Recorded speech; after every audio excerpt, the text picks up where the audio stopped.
અને હવે સમાચાર વિસ્તારથી જોઈએ તો રાજ્યવાસીઓને ગરમીમાં આંશિક રાહત મળી છે, કારણ કે તાપમાનમાં 1 થી 2 ડિગ્રીનો ઘટાડો થયો છે।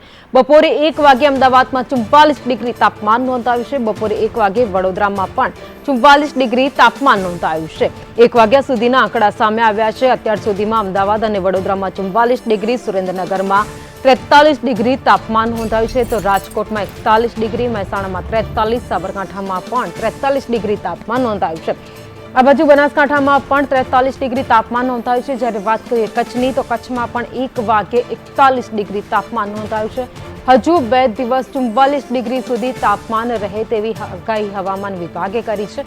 જોકે અનેક રાજ્યોમાં આ રીતની પરિસ્થિતિ જોવા મળી છે। જ્યારે વાત કરતા હોય ગુજરાતની, તો ગુજરાતના અનેક જિલ્લાઓમાં પણ અત્યારે ઓરેન્જ એલર્ટ આપવામાં આવ્યું છે। અમદાવાદમાં પણ ઓરેન્જ એલર્ટ, ગાંધીનગરમાં પણ ઓરેન્જ એલર્ટ આપવામાં આવ્યું છે, સુરેન્દ્રનગરમાં પણ ઓરેન્જ એલર્ટ હવામાન વિભાગ દ્વારા આપવામાં આવ્યું છે, તો ભાવનગર આ સાથે જૂનાગઢમાં પણ ઓરેન્જ એલર્ટની આગાહી હવામાન વિભાગ તરફથી કરવામાં આવી છે। બોટાદમાં પણ આજે ઓરેન્જ એલર્ટ અપાયું છે, તો આણંદમાં પણ ઓરેન્જ એલર્ટ આપવામાં આવ્યું છે।